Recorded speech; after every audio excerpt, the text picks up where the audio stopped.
आपको ले चलते हैं स्पेन के एक छोटे से पहाड़ी शहर सालोब्रेना में। दिन के वक्त तो ये जगह ऐसी लगती है जैसे किसी पोस्टकार्ड से निकलकर सीधी आपके सामने आ गई हो। सफेद सफेद घर, पतली पतली गलियां और चर्च की घंटियों की गूंज। लेकिन जैसा कि कहते हैं, हर तस्वीर का एक दूसरा स्या पहलू भी होता है। और इसी शहर में आता है हमारी कहानी का मुख्य किरदार, एक नौजवान आर्किटेक्चर का स्टूडेंट, जो यहाँ की पुरानी इमारतों के राज जानने और उन्हें कागज पर उतारने आया था। उसे क्या पता था कि कुछ राज कागज पर नहीं बल्कि रूहों में कैद होते हैं।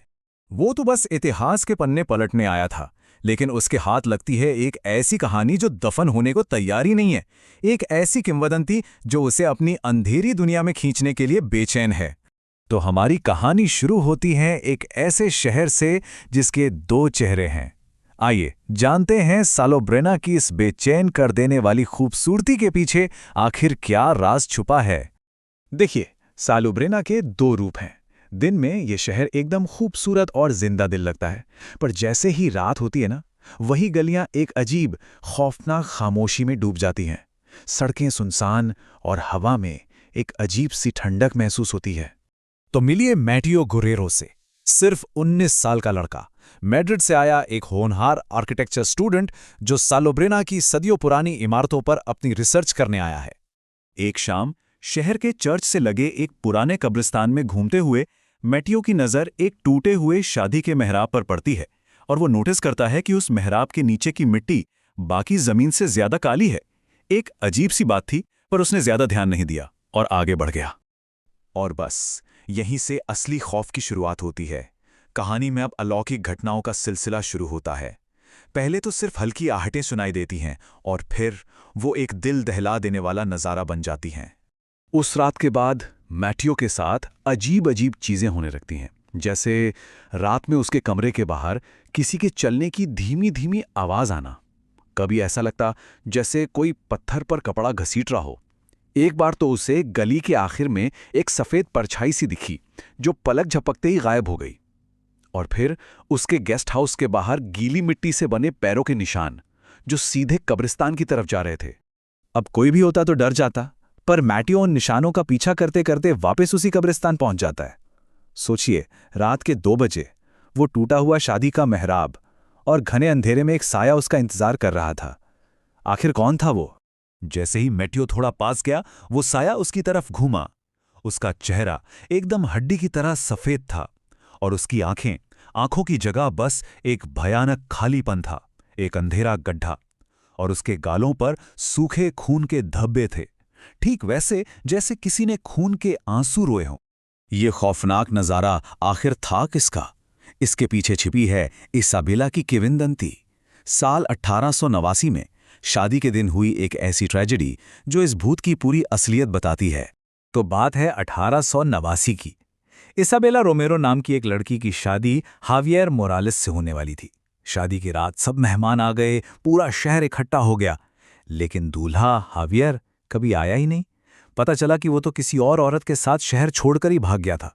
बेचारी इसाबेला पूरी रात उसी शादी के मेहराब के नीचे उसका इंतजार करती रही, और जब सुबह हुई तो लोग उसे वहीं मरा हुआ पाते हैं।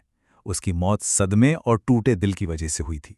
इसाबेला को उसी कब्रिस्तान में दफनाया गया, पर लोग कहते हैं कि उसकी आत्मा आज भी उसी मेहराब के नीचे अपने उस धोखेबाज दूल्हे का इंतजार कर रही है, और लोग उसे द डेड ब्राइड यानी मृत दुल्हन के नाम से जानने लगे। लेकिन ये कहानी सिर्फ पास्ट की नहीं है, क्योंकि अब दुल्हन का ये जानलेवा पीछा शुरू होता है। वो डरावना साया अब सिर्फ कब्रिस्तान तक ही नहीं रहा, वो मैथ्यू के घर तक पहुंच चुका था। एक रात कदमों की वो आवाज ठीक मैथ्यू के कमरे के दरवाजे के बाहर आकर रुक जाती है। अचानक पूरे कमरे में गीली मिट्टी और बासी फूलों की महक भर जाती है। फिर दरवाजे का हैंडल बहुत धीरे धीरे घूमता है। दरवाजा चरमराहट के साथ खुलता है, और सामने कोई नहीं होता। और तभी अचानक खिड़की के शीशे पर वही खौफनाक चेहरा उसे घूर रहा होता है। अब सवाल ये है कि वो आत्मा मैटियो के ही पीछे क्यों पड़ी थी? वजह थी एक छोटी सी गलती। जब मैटियो पहली बार उस कब्रिस्तान गया था, तो उसने उस मेहराब से याद के तौर पर कुछ सूखे फूल उठा लिए थे। ये उसकी सबसे बड़ी जानलेवा भूल थी। उस आत्मा ने इसे एक इशारा समझा कि उसका दूल्हा आखिरकार वापस आ गया है।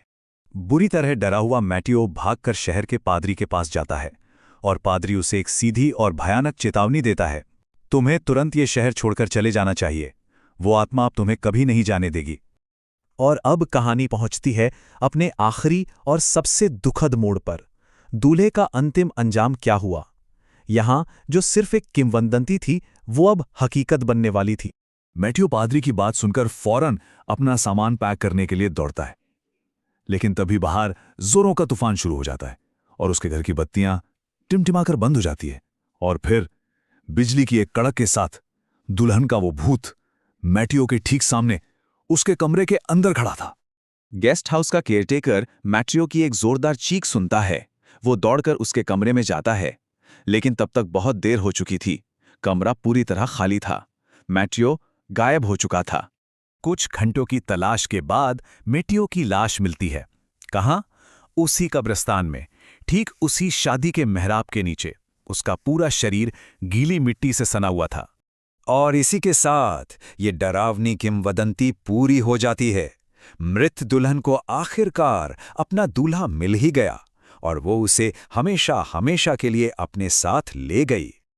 मृत दुल्हन ने तो अपना दूल्हा ढूंढ लिया, पर क्या उसका इंतजार सच में खत्म हो गया है, या अब वो किसी और का इंतजार कर रही?